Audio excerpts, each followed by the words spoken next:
The WWE fan base and the wrestling community is in shambles, as John Cena just had the most polarizing finish to a wrestling match possibly of all time. But I'm here to tell you, no matter what you hear or you have heard or you've seen, John Cena tapping out was the perfect ending. Now, John Cena, the character, as well as the person, was a modern day superhero. Cena, no matter the obstacle or the adversity, would have 9 times out of 10 always overcome the odds, being a role model for kids to look up to aspire to be, but not only children, adults as well. John Cena didn't have a cape, he didn't have a bat signal, nor did he have a shield, but he did have a creed. And that creed was hustle, loyalty, and respect, with the symbol being never give up. Which makes sense if you know John Cena's journey. I mean, Cena has made it openly known that Cena as a child was bullied, which inspired him to work out, which led to him starting football. However, John Cena had no way to go to the NFL. He wasn't an option that was suited for him for whatever reason, so he decides to go into bodybuilding, which bodybuilding led John Cena to the sport in the art form of professional wrestling. Now, John Cena would eventually go to OVW, Ohio Valley Wrestling, a developmental territory under the WWE. And when I tell you this is the most star-studded developmental class of all time, Cena had a lot to deal with, because Cena was good, but there were guys that just outshined him, whether it was just the physical presence and physique of a Brock Lesnar and a Batista, who had unworldly power, or you had a Shelton Benjamin and a Randy Orton who were just naturally gifted and athletic in the ring. So Cena didn't have that pure athleticism or the body and power of his peers. Meanwhile, all his peers that he would go through the ranks with in OVW would be called up and have immediate success. Batista and Orton would wind up joining Triple H and Ric Flair in Evolution, while Shelton Benjamin will wind up being a part of a tag team called Team Kurt Angle or Team Angle, and very quickly win the tag team championships with his partner in Charlie Haas. Speaking of Kurt Angle, he debuted versus Kurt Angle and had the infamous, "Who are you, kid? What are you about? Why do you think you're going to win?" Ruthless aggression, a phrase coined by Vince McMahon to amp up, hype up his roster after the staples of the company, Stone Cold and The Rock, would eventually leave. And he wanted to find that brand new star to build his company around. And it's interesting, Cena was the guy to emphasize and say that phrase of ruthless aggression. However, Cena, over the next coming months, was just a guy. There was nothing special about him. He had no true story surrounding him. And so Cena was on a chop block, and he was about to get fired. Meanwhile, around the same time, the WWE champion would be Brock Lesnar, which Brock Lesnar, within a 4-month span, would not only shoot up to the main roster on Raw, take out legends like Hulk Hogan and Ric Flair, was supposed to defeat Stone Cold in the King of the Ring tournament before Stone Cold took his ball and went home, eventually would defeat RVD in the King of the Ring finals, and to top it all off, would main event his first ever pay-per-view at SummerSlam versus The Rock and defeat The Rock for the WWE Championship, and then a couple months after that, defeat The Undertaker in Hell in a Cell to retain his world title. That was Brock Lesnar. Meanwhile, John Cena was about to lose his job until one day was in the back of a bus and John Cena starts freestyling with the boys, and Stephanie McMahon, the boss's daughter, hears this freestyling by John Cena and is amazed. And it was that very moment where John Cena's career officially began, as Stephanie McMahon implored John Cena to use his freestyling ability to create a new character to connect with the audience. And that's exactly what John Cena did.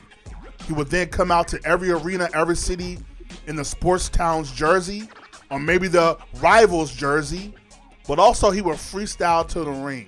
And it was a perfect timing of this to occur, because there was a movie that just came out called 8 Mile, which a white guy from Detroit would tell his story of making it from the slums to being respected in a culture that was dominated by black folk. And now he was one of the guys that was being accepted within the culture.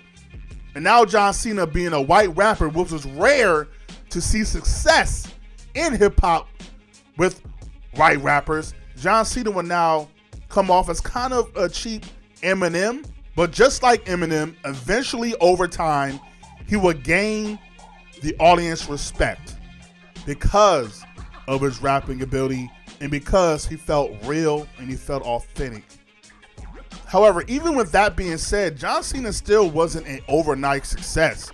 Cena for years had to hustle his way to the top of the card and had to earn the respect of the fans and of management in order to achieve certain things, like winning the United States Championship at WrestleMania, at his first WrestleMania, and then 1 year later would eventually become WWE champion by dethroning JBL and creating his own belts, whether that was the US Spinner belt, which is my personal favorite, or the WWE Championship belt, which at first was very popular but then got stale over time. But then again, that's also John Cena.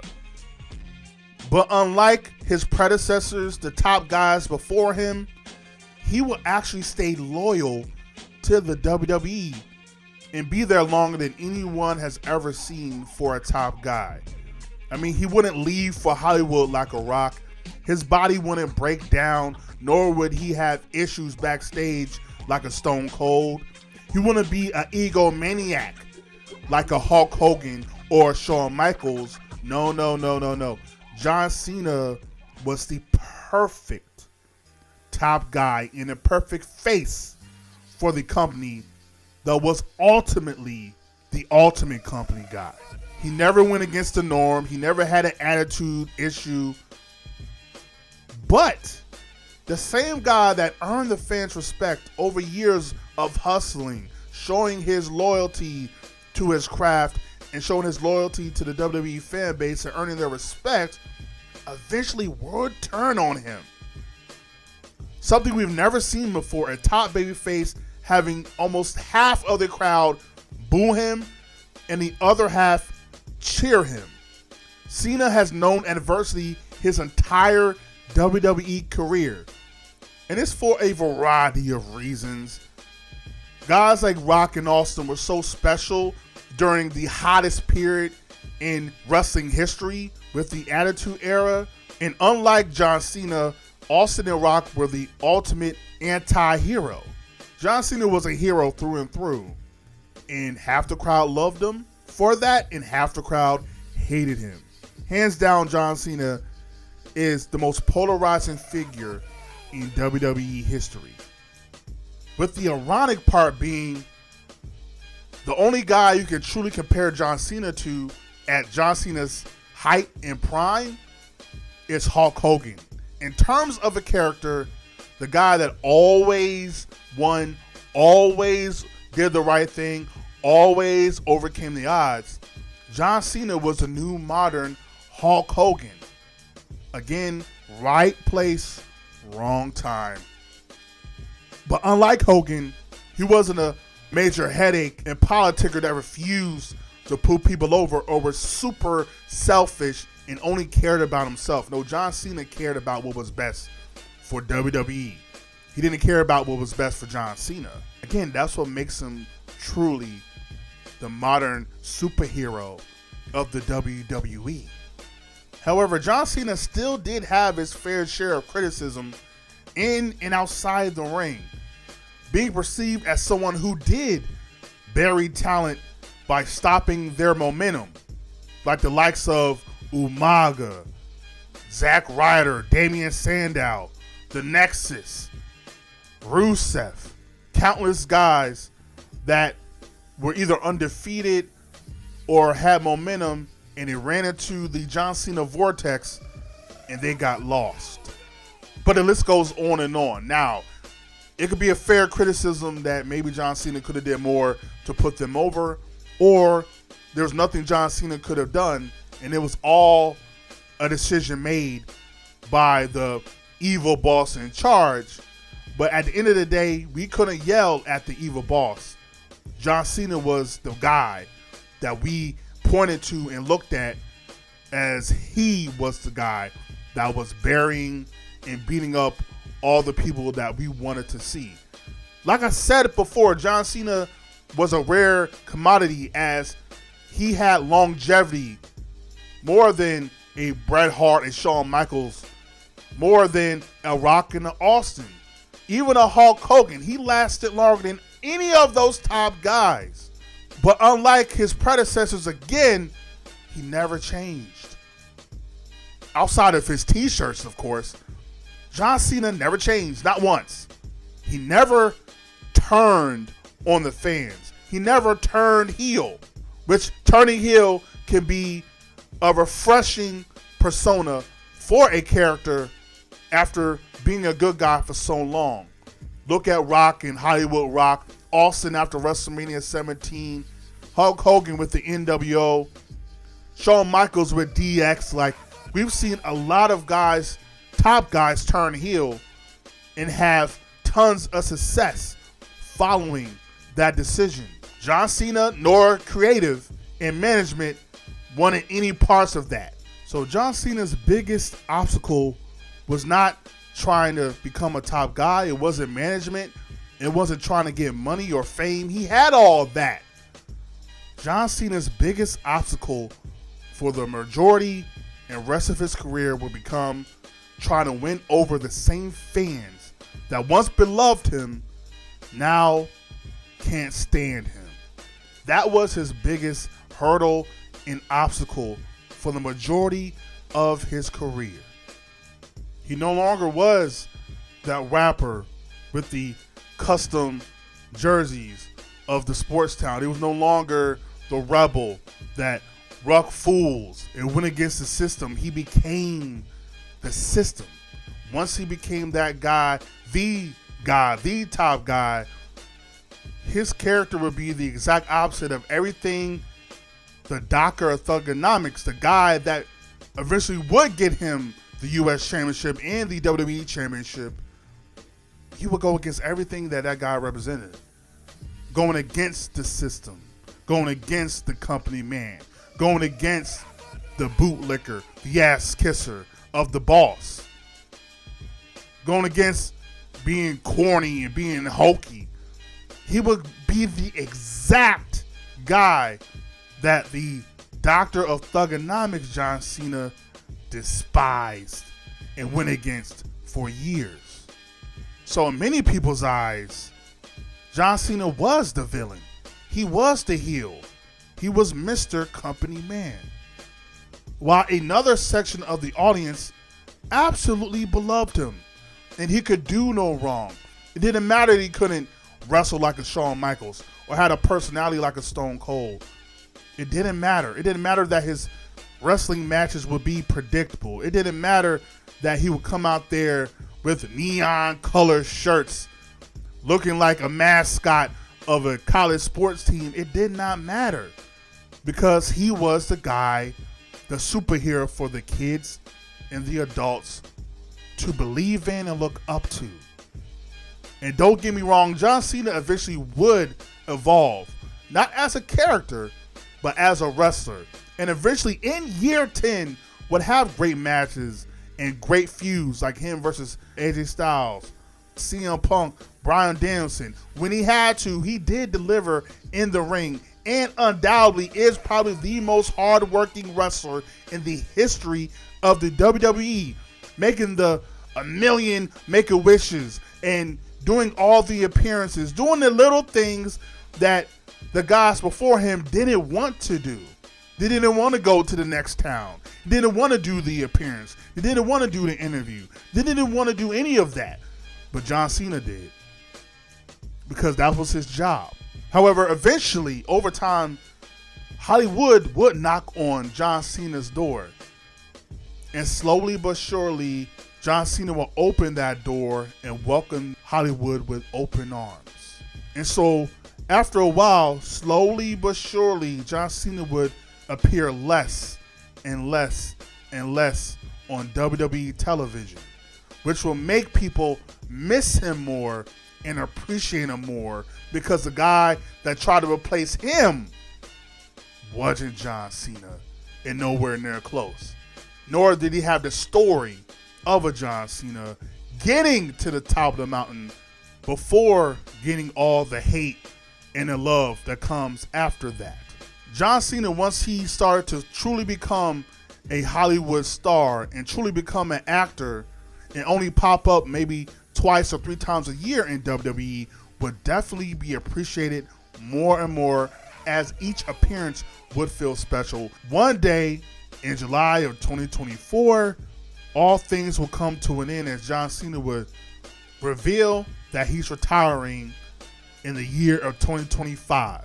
And so, in the year of 2025, the WWE will base the entire company around the guy that had the company in the palm of his hands for a decade and a half. Nobody else mattered except John Cena, and John Cena will go on to have one of the most unforgettable retirement tours in wrestling history.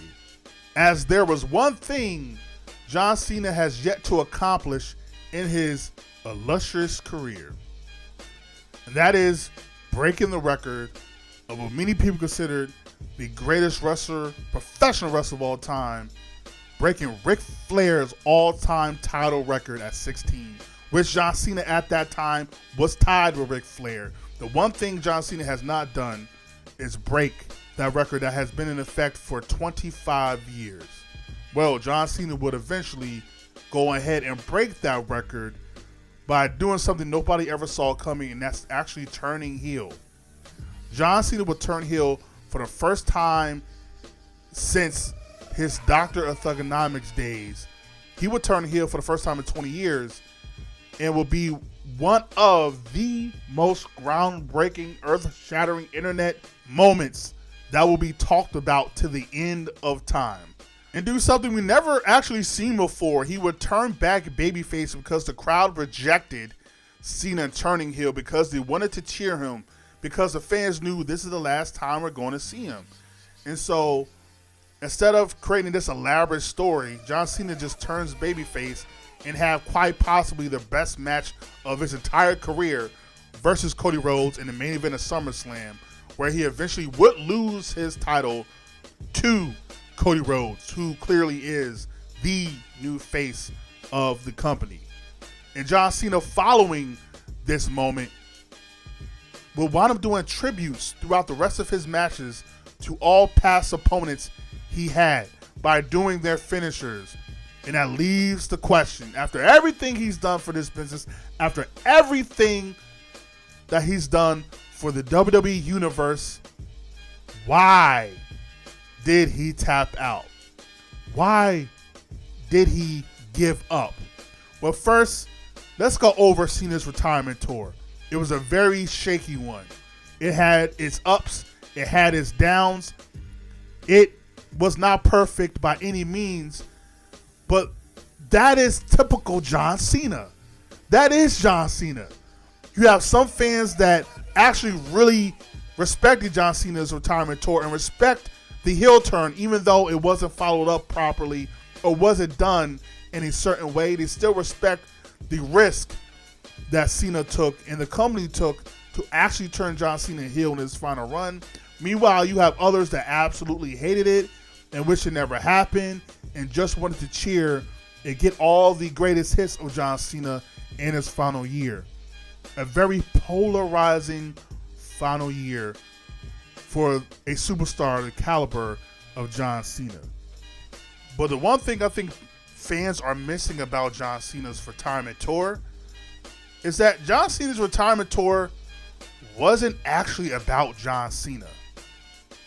Yes, it was about the fans and Cena fans, but most importantly, it was about the next generation, the next stars, or the current stars of the company. That's why Jey Uso won the Rumble. That's why Cody Rhodes beat him for the title. That's why he would eventually lose to Dominic Mysterio. And that's why he would eventually lose to Gunther. Outside of the whole Brock Lesnar situation.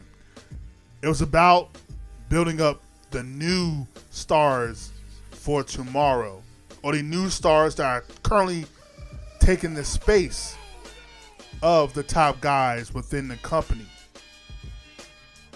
There's a reason why he implored the management to make his final night about the NXT men and women to showcase their ability on a worldwide stage so they could get the notoriety, they could get the fame, they could get the respect that he got when he first debuted versus a Kurt Angle. It was about that ruthless aggression. So yeah, we can stay stuck in the past. We can hold on to nostalgia, or we can appreciate the present and look forward to the future. So yes, Mr. Never Give Up did tap out in his final match. Is that what the fans wanted to see? No.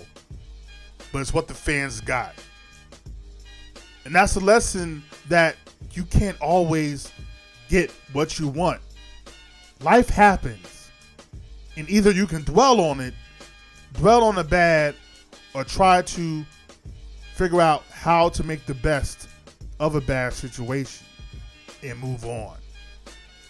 Gunther is just like every other villain John Cena has faced and seen throughout his entire career. However, John Cena knew deep down in his soul that his body no longer had the ability to win this bout. Gunther is now your new top villain, your new monster to be conquered for years to come. In every venue, every arena, Gunther will be known as the guy that tapped out John Cena. But that's what wrestling is. It's about that connection. It's about that emotion. It's about that story. Some wrestling fans will never forgive Gunther for tapping out John Cena. And that's perfectly fine. There will be a new hero. There will be a new conqueror. There will be someone that can face Gunther and defeat him and do what's right for the greater good. It just won't be John Cena.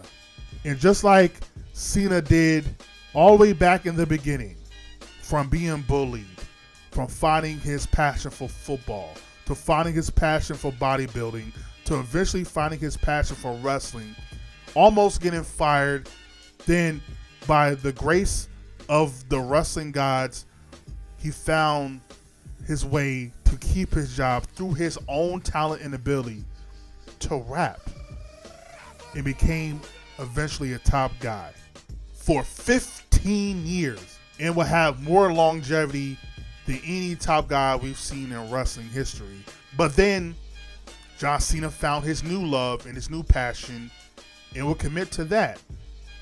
But John Cena will never forget where he came from and always made sure to come back home once in a while.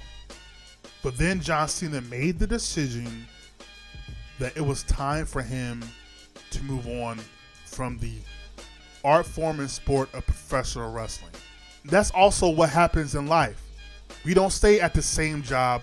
We don't stay in the same relationship. We don't stay in the same house sometimes it's better to move on, whether good, bad, or indifferent, from the current situation you're in. But it's a circle of life. Like Rock and Austin that came before him, like Hulk Hogan, Shawn Michaels, Bret Hart, or your Roman Reigns and Cody Rhodes that came after John Cena. That's wrestling, guys. People come, people go, and the biggest issue with professional wrestlers is they never know when to call it quits. They never know when to truly say goodbye before it's too late. Like an Undertaker, like a Mick Foley, like a Ric Flair, like a Hulk Hogan, like a Kurt Angle, like countless Hall of Famers and legends of wrestling's past. The biggest issue that every single wrestler has is knowing when to leave that ring before that ring leaves you. But not John Cena. He knew it was time. And he accepted it. And that's exactly why he had that smile on his face. Yeah, John Cena could have kept fighting. He could have maybe even beaten Gunther. But he knew there was no more fights left in him. He knew there was no more matches left in him. He knew he is no longer the guy to be the hero the people wanted, because there's a new hero that people need, and it's not John Cena. And so with a smile on his face, he let the viewer know, after all the wars, after all the scars, after all the wins, after all the losses, after all the cheers, after all the jeers, 25 years, hustle, loyalty, and respect, giving 100% every appearance, every single night in this crazy, unique world of art and professional wrestling. Cena showed a sign of relief and was fully at peace, knowing that he is going on to his next journey in life, knowing that he did not give up, but he just simply let